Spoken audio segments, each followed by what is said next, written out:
Assalamualaikum warahmatullahi wabarakatuh. Perkenalkan, nama saya Ilham Anjis dengan NPM 2335954 dari kelas 6E. Kali ini saya akan melanjutkan dari pembahasan bab 7, yaitu forms dan user input, terus no one.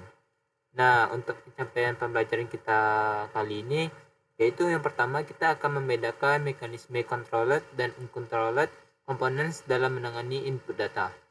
Lalu yang kedua yaitu mengatasi masalah UX klasik pada mobil akibat keyboard virtual menggunakan keyboard avoiding view. Lalu yang ketiga itu kita menerapkan validasi skema data yang ketat dan deklaratif menggunakan pustaka Zod. Lalu yang keempat itu kita akan mengelola state formulir yang kompleks dan performa tinggi menggunakan webhook form. Lalu yang kelima itu kita akan merancang pengalaman pengguna atau UX yang empatik dalam menangani pesan kesalahan atau error handling. Lanjut, yang pertama itu kita akan membahas controlled vs controlled to control freak. Nah, dalam ekosistem freak ini kita akan menangani input teks ibarat menjalin hubungan asmara. Kamu bisa menjadi pasangan yang posesif atau pasangan yang cuek dan membebaskan. Pendekatan controller komponen adalah standar emas di React, di mana setiap ketukan keyboard pengguna dikendalikan sepenuhnya oleh set aplikasi. Bayangkan sebuah input teks yang bisu. Ia tidak bisa menampilkan huruf A yang baru saja kamu ketik kecuali React secara eksplisit menyuruhnya menampilkan huruf tersebut lewat value. Dalam skenario ini, React bertindak sebagai manajer mikro yang memegang satu sumber kebenaran. Data input tidak hidup di dalam DOM atau sistem operasi natif, melainkan hidup di dalam state memori JavaScript kita.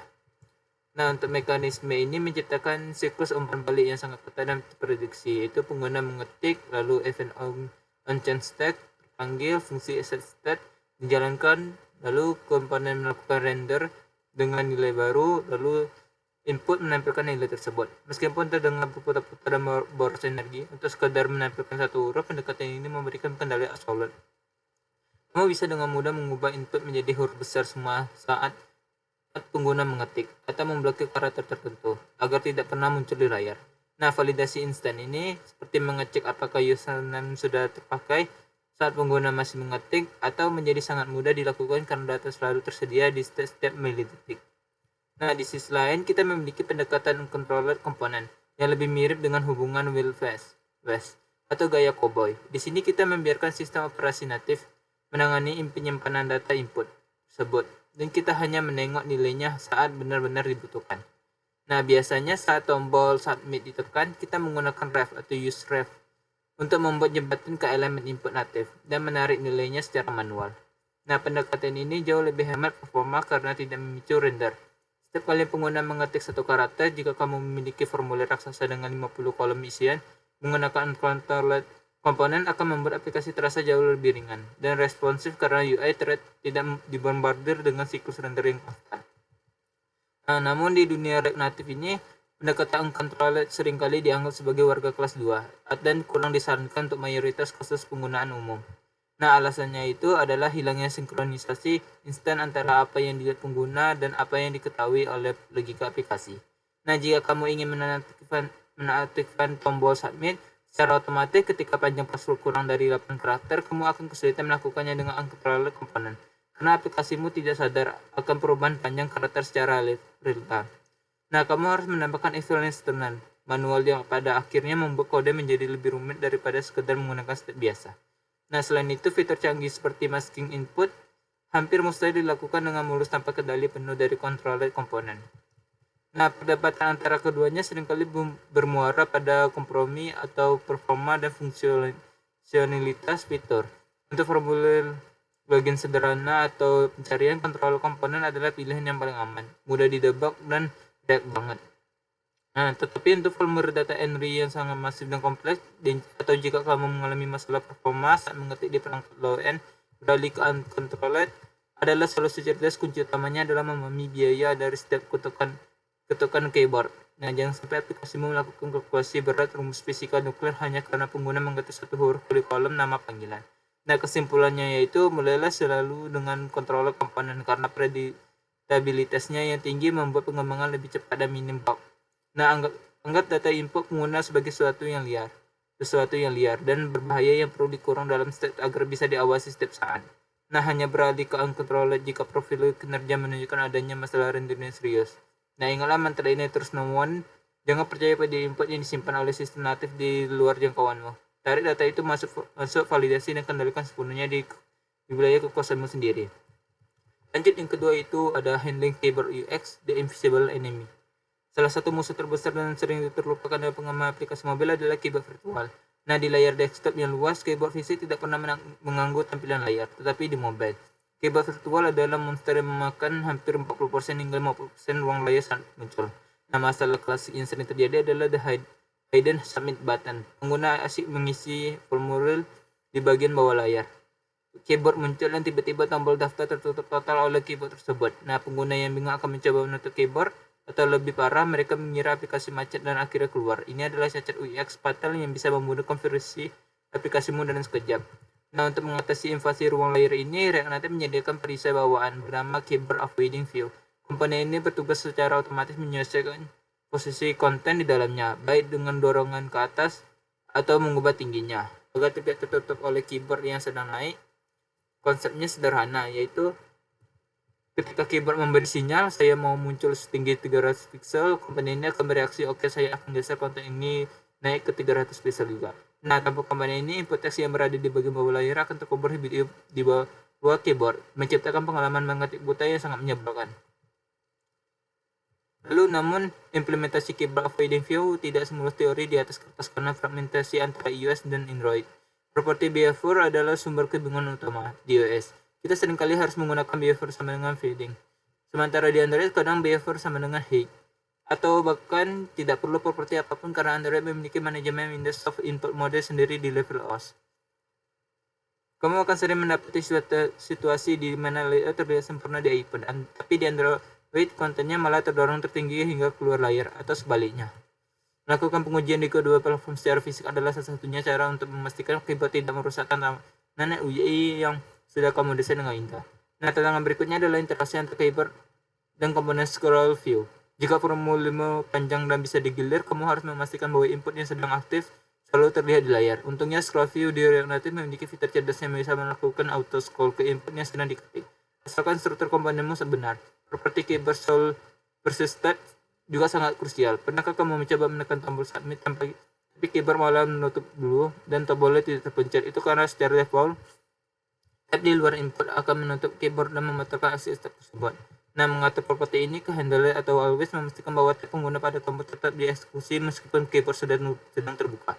Masalah UX lain yang sering diabaikan adalah bagaimana cara menutup keyboard dengan cara intuitif. Pengguna terbiasa mengetuk area kosong di luar formulir untuk menutup keyboard, tetapi perilaku ini tidak terjadi secara otomatis di React Native. Kita harus membungkus layar kita dengan komponen touchable without feedback dan memanggil fungsi keyboard titik dimis.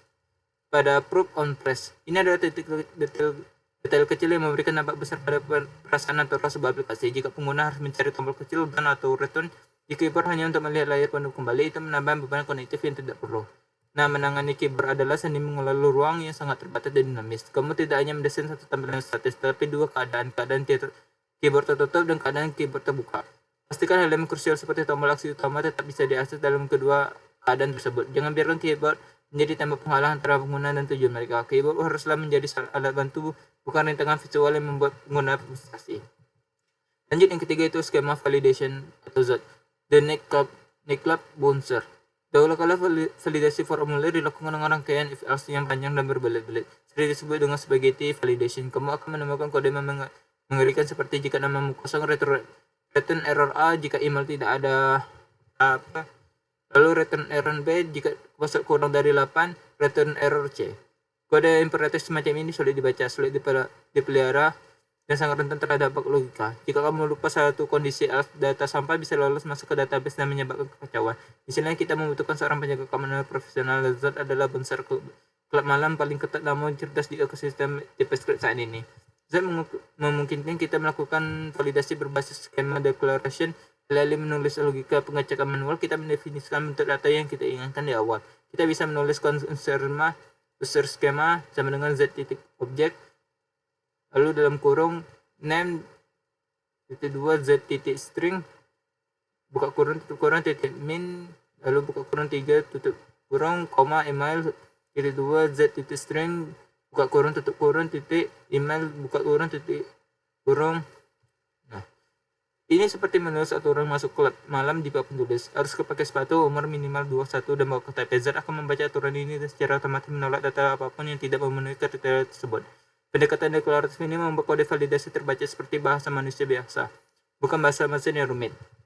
Kekuatan super Z yang sesungguhnya muncul ketika dipadukan dengan TypeScript interface. Karena kita mendefinisikan skema bentuk data secara rinci, Z bisa secara otomatis menggenerate tipe data dari TypeScript untuk kita. Kita tidak perlu menulis interface. Bisa secara manual lagi, cukup gunakan tipe user sama dengan Z interface dibandingkan tipe of user skema. Nah, ini menjamin bahwa tipe data di kode TypeScript kita selalu 100% sinkron dengan logika validasi runtime. Jika kita menambahkan aturan baru di skema Z, tipe data di seluruh aplikasi akan otomatis terupdate. Ini menghilangkan risiko ketidaksinkronan antara apa yang kita kira datanya dengan apa validasi aslinya. Z juga sangat powerful dalam hal chaining rules atau aturan rantai.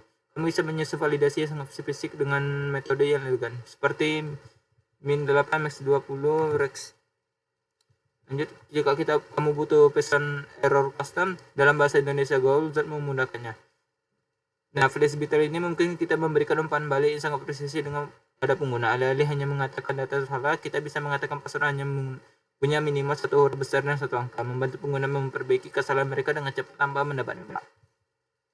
Selain validasi tipe dasar, Z juga sanggup menangani validasi relasional yang kompleks seperti di kolom konfirmasi password. Kita bisa menggunakan metode untuk reference untuk mengecek apakah password sama dengan confirm password.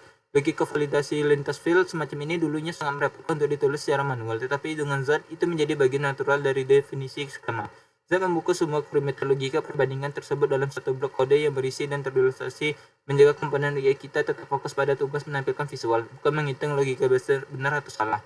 Integrasi Z dalam alur kerja input data menciptakan lapisan keamanan pertama yang kokoh sebelum data menyentuh API atau backend. Filosofinya adalah fail-fast. Jika data input hampa, tolak secepat mungkin di sisi lain. Jangan buang-buang kuota internet untuk mengirimkannya ke server hanya untuk ditolak di sana.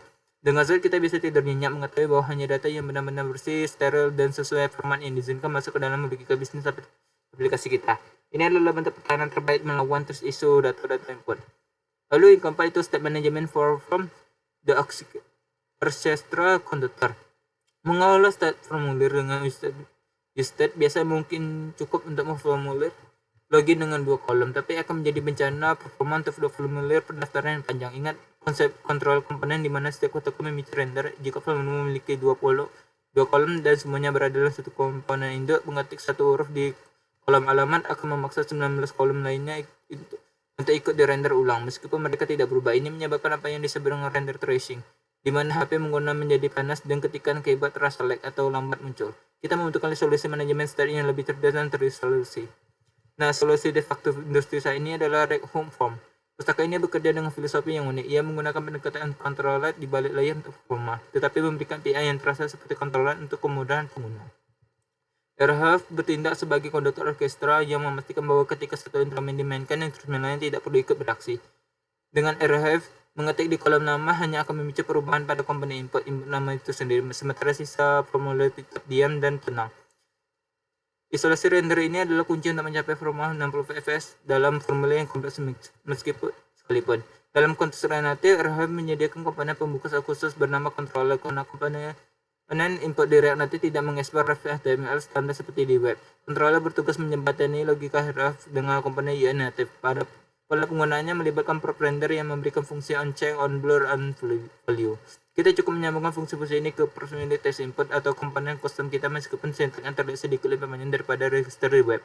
Block controller memberikan fleksibilitas total untuk menggunakan komponen UI dari pustaka pihak ketiga manapun tanpa masalah kompatibilitas. Nah, fitur pembunuh dari Airhave adalah integrasi yang mulus dengan Z Resolver. Kita bisa langsung menyambungkan skema Z yang sudah kita buat di bagian sebelumnya ke dalam user form. Ini menciptakan alur kerja yang sangat harmonis. Airhave mengurus manajemen state dan event, sementara Z menguruskan logika validasi.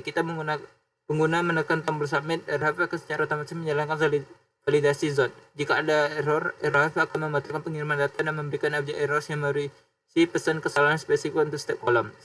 Siap untuk menampilkan dia, kita tidak perlu menulis satu baris pun logika if error secara manual. Nah, RHS juga menyediakan objek from state yang sangat kaya informasi seperti is dirty, is valid, dan is submitting. Properti-properti ini mungkin kita membuat AI responsif dan canggih. Misalnya menaktifkan tombol submit jika formulir belum valid atau menampilkan spinner loading saat data sedang kirim. Semua status ini dikelola secara otomatis membebaskan kita dari keharusan membuat puluhan variabel di state. Untuk melacak setiap bagian formulir, kode menjadi jauh lebih bersih, lebih pendek, dan lebih mudah dipahami. Nah, dengan menggunakan home form, kita mengubah tugas manajemen formulir yang biasanya menjadi sumber utama kode spaghetti menjadi struktur yang rapi dan terorganisir. Kita memisahkan 3 kekhawatiran utama, yaitu tampilan, bagi ke validasi, dan menyampaikan state. Pemisahan ini membuat kode kita sangat modular dan mudah dites. Formulir yang kompleks bukan lagi monster yang menakutkan, melainkan sekumpulan komponen kecil yang bekerja sama dalam harmoni di bawah arahan satu kode yang efisien. Lanjut yang kelima, itu ada error handling as the empathic messenger. Menampilkan pesan kesalahan adalah momen krusial dalam interaksi manusia dengan komputer. Salah langkah sedikit saja pengguna akan merasa bodoh, disalahkan atau frustasi. Seringkali developer menampilkan pesan error teknis seperti error 400, bad request, atau invalid regex pattern yang sama sekali tidak dimengerti oleh manusia normal. Tujuan utama dari error handling WS bukan sekedar memberitahu bahwa ada yang salah, tapi membimbing pengguna untuk memperbaikinya dengan cara yang sangat sopan dan jelas. Pesan error haruslah bertindak seperti guru yang sabar, bukan polisi yang galak. Gunakan bahasa manusiawi. Misalnya email ketinggalan, ini alih-alih formulir email tidak valid. Nah, waktu penampilan untuk timing pesan error juga sangat menentukan tingkat frustasi pengguna. Jangan pernah menampilkan pesan error berwarna merah mencolok pengguna sedang mengetik. Bayangkan betapa menyebabkan jika kamu baru mengetik satu huruf U dan aplikasi langsung berteriak email salah. Padahal kamu belum selesai mengetiknya. Praktik terbaik adalah menggunakan strategi validation on blur atau validation on submit. Biarkan pengguna menyelesaikan pikiran mereka terlebih dahulu, baru kemudian kita evaluasi hasilnya. Koreksi instan hanya boleh dilakukan untuk hal positif seperti indikator kekuatan password yang berubah dari merah ke hijau.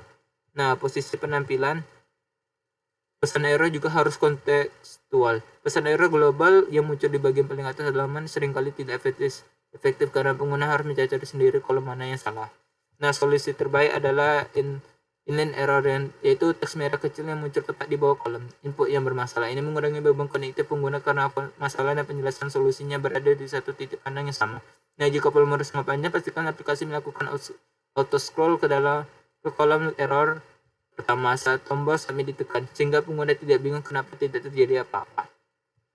Selain tes, pengguna isyarat visual sangat penting untuk aksesibilitas. Jangan hanya mengandalkan warna merah untuk menandakan error, karena pengguna buta warna mungkin tidak melihat perbedaannya. Gunakan kombinasi perubahan warna border yang menjadi merah, penamaan ikon tanda seru, dan teks penjelasan investigator pada input yang salah juga bisa menjadi sentuhan UX yang bagus. Nah, meniru gestur kepala manusia menggeleng tanda, bukan begitu? Semakin banyak indera yang kita libatkan, semakin cepat pengguna menyadari dan memperbaiki kesalahan mereka. Penting juga untuk memberikan pesan sukses atau validasi positif. Jika pengguna berhasil membuat password yang rumit, berikan tanda centang hijau atau pesan password kuat banget. Ini memberikan kepuasan psikologis kecil yang memotivasi pengguna untuk melanjutkan proses. Ini interaksi formulir adalah percakapan dua arah. Jangan hanya diam saat benar dan berteriak saat salah. Apresiasi usaha pengguna yang sudah meluangkan waktu mengisi data di layar HP kecil.